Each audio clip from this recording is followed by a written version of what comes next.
Kinumpirma ng Department of Agriculture Secretary Francisco Chu Laurel Jr. na hawak na ng Philippine National Police ang isang big-time onion smuggler sa bansa. Sa isang pahayag ayon sa kalihim na sa bisa ng arrest warrant mula sa Manila Regional Trial Court, ay naaresto si Jason De Rojas Taculog nitong Miyerkules sa Batangas. Hinuli ang sospek dahil sa paggamit ng peking import permits at misdeclaration sa mga kargamento. Nahaharap ito sa kasong paglabag sa Republic Act 10845 o Anti-Agriculture Smuggling Act of 2016. Punto ng DA Chief, hindi sila hihinto sa pagtugi sa mga smuggler na sumasabotahe sa sektor ng agrikultura. Oras na mapatunayang guilty, posibleng maharap si Taculog sa habambuhay na pagkakakulong. Bukod dyan, mapapatawan din ito ng multa na doble pa sa halaga ng pinuslit nitong agriculture products kasama pa ang penalties. Pagbibigay din pa ng kalihim, sinisira ng mga smuggler at hoarder ang kabuhayan ng maliliit na magsasaka at mangingisda.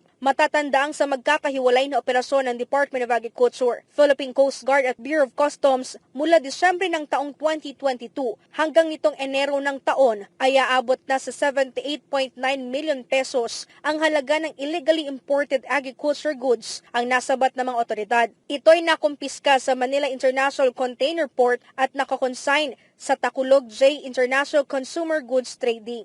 Samantala, naglabas naman ng Special Order No. 1379 Series of 2023 ang DA. Ito'y para sa pagtatatag ng isang technical working group na siyang bubuo ng mga palatuntunan laban sa hoarding at iba't ibang uri ng pagmamanipula sa presyo ng mga produktong agrikultura sa bansa. Para sa Diyos at sa Pilipinas kong mahal, ito si Sheena Torno, SMNI News.